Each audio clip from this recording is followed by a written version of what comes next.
guys, welcome back to my YouTube channel Rizka Mahadewi. This is me, Rizka Mahadewi. Jadi hari ini kita akan bahas lagi mengenai sistem pendidikan di negara-negara.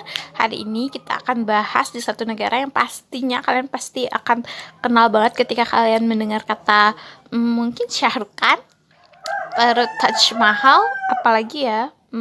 Itu dulu deh. Kalau dengar kata itu kalian pasti udah kebayangkan negara mana? Yap, bener banget guys, India. Mungkin kamu heran dan penasaran ya, kenapa sih perusahaan-perusahaan besar di dunia akhir-akhir ini bosnya orang India semua? Nah, dari Pak Patel bosnya Intel, Pak Pichai bosnya Google, hingga orang terkaya di Asia juga lagi-lagi orang India.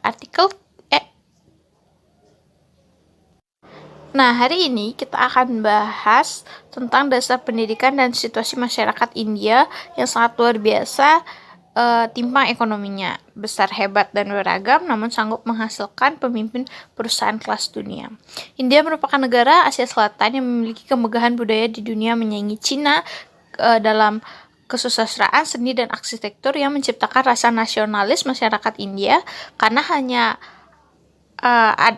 adanya hasil-hasil kebudayaan India yang dipelajari dan dialihkan bahasakan oleh sarjana asing ke dalam bahasa asing pula. Nah, langsung aja tanpa berlama-lama kita bahas beberapa fakta pendidikan di India. Yang pertama itu adalah tujuan pendidikannya.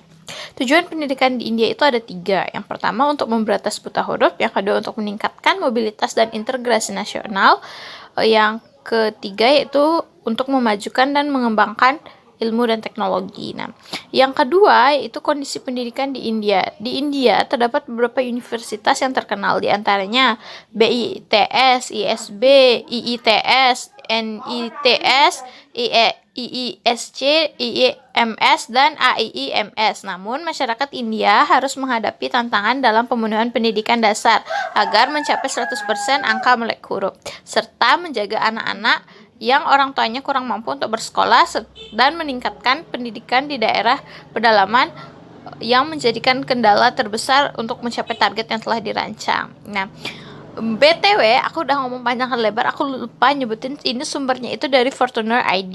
Jadi kalau kalian mau kepo, mau baca lebih lengkap dan lebih jelasnya lagi, langsung aja cari di Fortuner ID. Nah, yang ketiga kita lanjut, kebijakan pendidikan di India. Nah, di India itu memiliki komitmen untuk menyebarluaskan pengetahuan dan kebebasan berpikir di kalangan penduduk yang direfleksikan pada kebijakan dalam undang-undangnya, yaitu pasal 25 dinyatakan bahwa negara berupaya menyediakan pendidikan secara gratis selama 10 tahun bagi anak-anak hingga mereka yang berusia 14 tahun. Sedangkan pasal 29 ayat 1 menyatakan bahwa warga negara yang memiliki ragam bahasa dan tulisan mendapatkan perlakuan khusus dalam bidang ekonomi sejak 1976.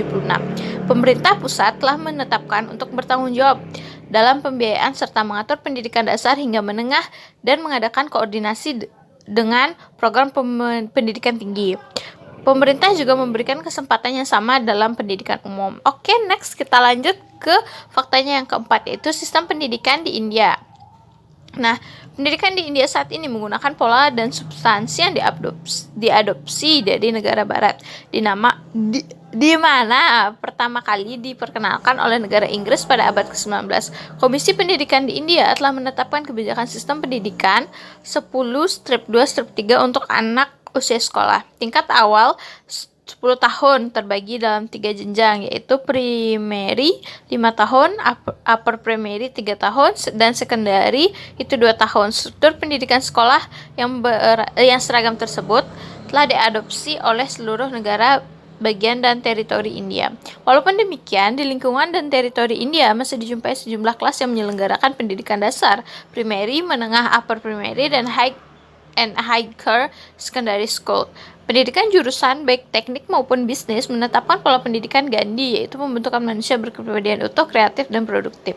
Pada tahun 1960 hingga 1992, kemajuan minat siswa pada sekolah kejuruan sangat kecil, hanya mencapai 6%. Baru pada tahun 1995 terjadi lonjakan yang signifikan, mencapai 25% dari keseluruhan siswa yang mengikuti pendidikan tinggi mengambil jurusan strukturnya dilakukan berjenjang. Pada tingkat rendah, Tahtania dilakukan selama 3 tahun, Watsania menengah dilakukan selama 4 tahun, dan tingkat Fauqinia dilakukan selama 2 tahun. Kemudian di jenjang Maulvi selama 2 tahun, Alim selama tahun, dan satu madrasah yang terkenal sebagai Jamiatul Banat yang terletak di Hyderabad, bagian selatan India, memberikan pendidikan khusus untuk perempuan di India dengan materi pembelajaran bahasa Arab, sastra Arab, Al-Quran, tafsir, hadis, dan fikih. Di samping itu juga memberikan pendidikan kerumah tanggaan seperti perawatan anak, menjahit, dan memasak. Nah, untuk fakta yang terakhir yaitu fakta kelima, yaitu ada manajemen pendidikan.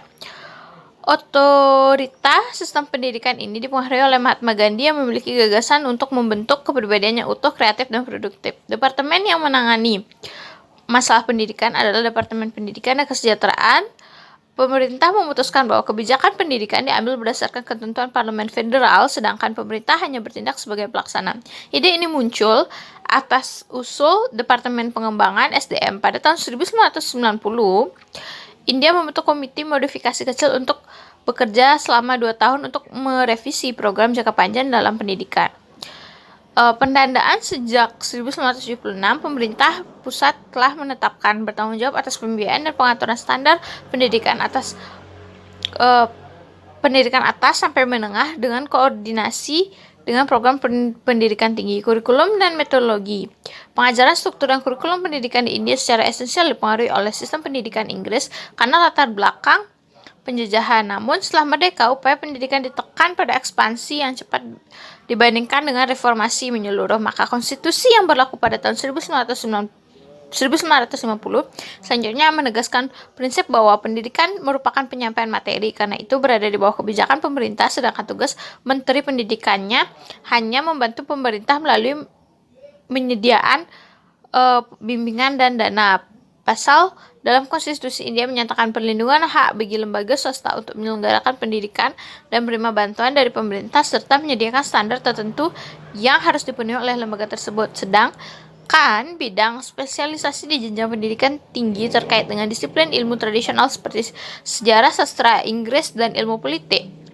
Ketika seorang mahasiswa telah memilih jurusan tertentu, ia tidak dapat mengubah spesialisasinya. Oke, kita ke fakta yang keenam, yaitu perkembangan pendidikan di India. Kualitas pendidikan di India mampu bersaing di dunia internasional, tidak hanya muncul dengan tiba-tiba.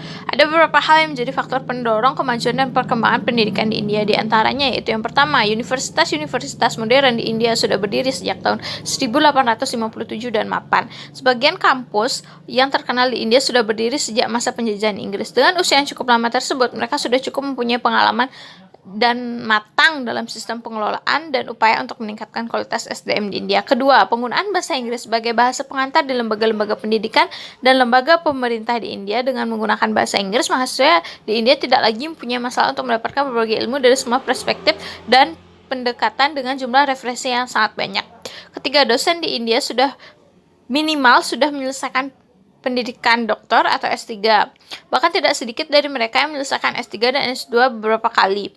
Oleh karena itu tidak jarang menemukan dosen dengan gelar ganda seperti DR, Guru Sami, MSc, MEd, PhD.